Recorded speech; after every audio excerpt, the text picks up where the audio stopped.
को वहां आराम से खड़े सिगरेट पीता देखकर उन आदमियों के लीडर ने हंसते हुए कहा,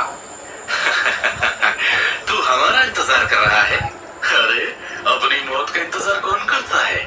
वो अब भी शिवम की तरफ आंखों में मौत लिए देख रहे थे। पानी में रहकर मगरमच्छ से वैर, तो जानता है किसके साथ पंगा लिया है तूने? सूट पहने हुए लीडर आदमी ने उपहास के साथ कहा, हाथ पे तोड़ दो इसके, मैं इसे रेंगते हुए देखना चाहता हूँ। उसने अपना हाथ लहराया और स्टील की छड़ लेकर आगे बढ़ा। सूट में मौजूद 4-5 अंगरक्षकों ने संकोच नहीं किया और हाथों में स्टील की छड़ लिए शिवम की ओर दौड़ पड़े। ये आदमी साधारण नहीं थे, सभी उच्च गुणवत्ता वाले पेशेवर अंगरक्षक थे। शिवम ने बिना किसी भाव के अपने हाथ की सिगरेट बुझा दी। उसके बाद वो उनसे भी ज्यादा फुर्ती से उनकी तरफ दौड़ा, जैसे शिकारी की ओर दौड़ता एक भयंकर बाघ। उसके चारों ओर हवा की आवाजें आ रही थी। गली से घूंसे और लात मारने की आवाजें सुनी जा सकती थी। चंद सेकंड में चीख पुकार की आवाजें भी गली में गूंजने लगी। शिवम ने एक ठोस स्टील की छड़ को प्लास्टिक की तरह तोड़ दिया। टूटी हुई छड़ उसने सूट में बैठे व्यक्तियों की पसलियों पे जा फेंक मारी। एक धमाके के साथ वो 10 मीटर से अधिक दूर उड़ गया और जोर से जमीन पर गिर गया। 3 मिनट से भी कम समय में सूट में 6 आदमी जमीन पर गिर पड़े। उनके मुंह से खून बह रहा था। उन सब ने शिवम को अविश्वास से देखा।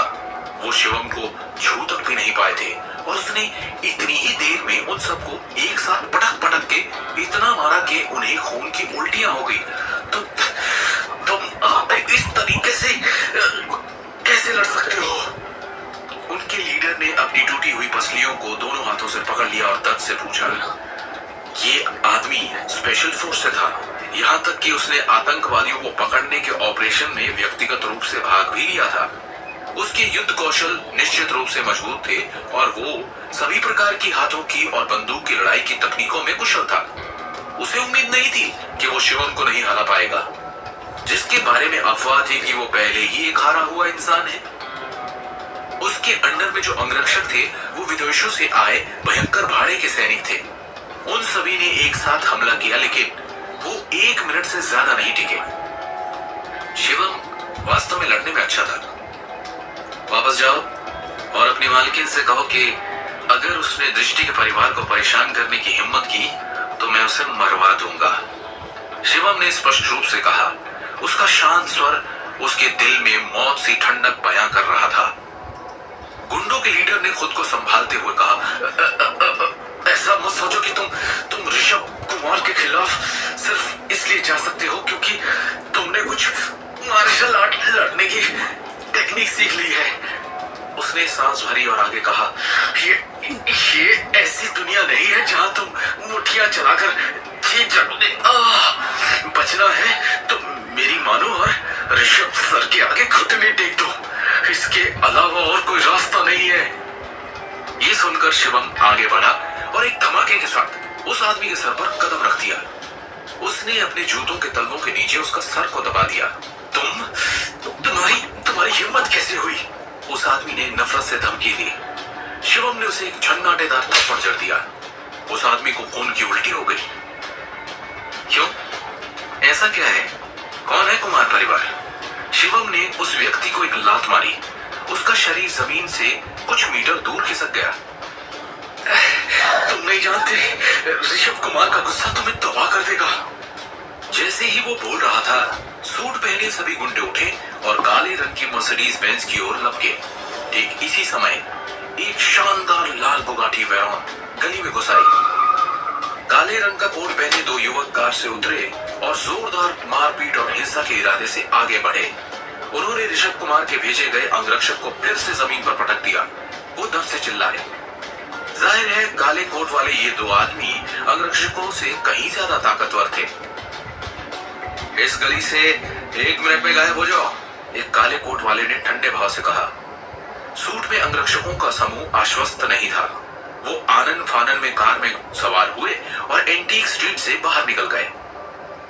मिस्टर शिवम, आपको इन छछूंदरों ने चोट तो नहीं पहुंचाई? काले कोट वाले आदमी ने पूछा। शिवम थोड़ा झुंझलाया और दूर से 12 करोड़ से अधिक की लाल बुगाटी को देखा। ऐसा लग रहा था जैसे कार की पिछली सीट पर कोई बैठा हो। उसने तो एंटीक स्ट्रीट पर किसी के आने की व्यवस्था नहीं की। काले कोट में ये दो आदमी स्पष्ट रूप से साधारण अंगरक्षक नहीं थे। उनके युद्ध कौशल सभी शीर्ष पर थे। शिवम बता सकता था कि ये सभी निर्दयी लोग थे जिन्होंने खून देखा था। साफ शब्दों में कहा जाए तो ये वो हत्यारे थे जो पूरे वर्ष विदेशों में घूमते रहते हैं। काले कोट वाला आदमी सर से पांव तक शिवम का निरीक्षण कर रहा था। वो थोड़ा हैरान था। उसने कहा, मुझे उम्मीद नहीं थी कि मिस्टर शिवम एक मार्शल आर्टिस्ट होंगे। इन अंगरक्षकों को विशेषज्ञ माना जा सकता है, पर उनमें से कोई भी मिस्टर शिवम को चोट नहीं पहुंचा सका। वो रुक गया और दूसरे काले कोट वाले आदमी ने इशारा करने के लिए हाथ उठाया। तभी पहले वाले ने गंभीरता से कहा, मिस्टर शिवम, मिस शीतल कुमार आपको आने के लिए आमंत्रित करती है।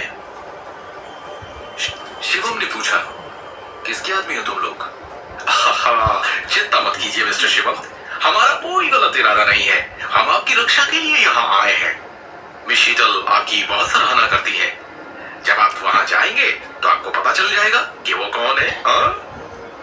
मुझे कोई दिलचस्पी नहीं है, शिवम ने कहा और जाने के लिए मुड़ा। काले कोट वाले दोनों आदमियों ने मुंह फेर लिया। उन्होंने एक दूसरे को देखा और जल्दी से शिवम का रास्ता रोकने लगे। मिस्टर शिवम, कृपया हमारे लिए चीजों को मुश्किल ना बनाएं। सच में? शिवम ने पूछा। तुम्हारे परिवार की मिस कुमार अपने सम्मानित मेहमानों को इस तरीके से आमंत्रित करती हैं? शायद आप आसानी से आना नहीं चाहती। हाँ? काले कोट वाले दोनों आदमियों के चेहरे पर ठंडे भाव थे और उन्होंने शिवम को अपनी आंखों में एक खतरनाक नजर से देखा। शिवम ने उपहास किया। उसने उन दोनों की तरफ देखा भी नहीं। इसकी बजाय उसकी नजर दूर खड़ी लाल बुगाटी वेरॉन पर केंद्रित थी। अगर अपने कपड़ों की साइड पॉकेट को फिर से छूने की हिम्मत की, ये बोलते हुए शिवम ने उन दोनों की ओर देखा। अगर अपनी बंदूकें दिखाने की हिम्मत की तो मैं वादा करता हूं तुम दोनों 10 सेकंड से ज्यादा जिंदा नहीं रहोगे। काले कोट वाले दोनों आदमी ऐसे चौंक गए जैसे उन्हें बिजली का झटका लगा हो। उनके हाथ उनके कपड़ों के बगल की पॉकेट में बंदूकों पर थे, लेकिन उन्होंने हिलने डुलने की हिम्मत नहीं की। शिवम ने कैसे देखा? उसकी नजर तो यहां थी ही नहीं। ऐसा लग रहा था जैसे शांत होकर भी शिवम ने उन दोनों पर बहुत बड़ा मनोवैज्ञानिक दबाव डाला। दो निर्दयी हत्यारे फिर भी उसके आगे सहम गए। ऐसा लग रहा था वो किसी इंसान का नहीं, शैतान का सामना कर रहे हो। तुम दोनों पीछे हटो, मिस्टर शिवम से मैं खुद बात करूंगी। एक महिला की खनकती हुई सुंदर आवाज सुनाई दी। शानदार लाल एलवी सूट पहने एक महिला बुगाटी वेरॉन से नीचे आई। उसका फिगर पतला और आकर्षक था। वो इतने निरान से चल रही थी, उसकी चाल उसके आकर्षण में 4 चांद लगा रही थी। ये कहा जा सकता था कि वो एक अद्वितीय सौंदर्य थी। जब तक वो चलकर शिवम के पास आ रही थी, उसने उसका ऊपर से नीचे तक निरीक्षण किया। उसके बाल लंबे और काले थे, त्वचा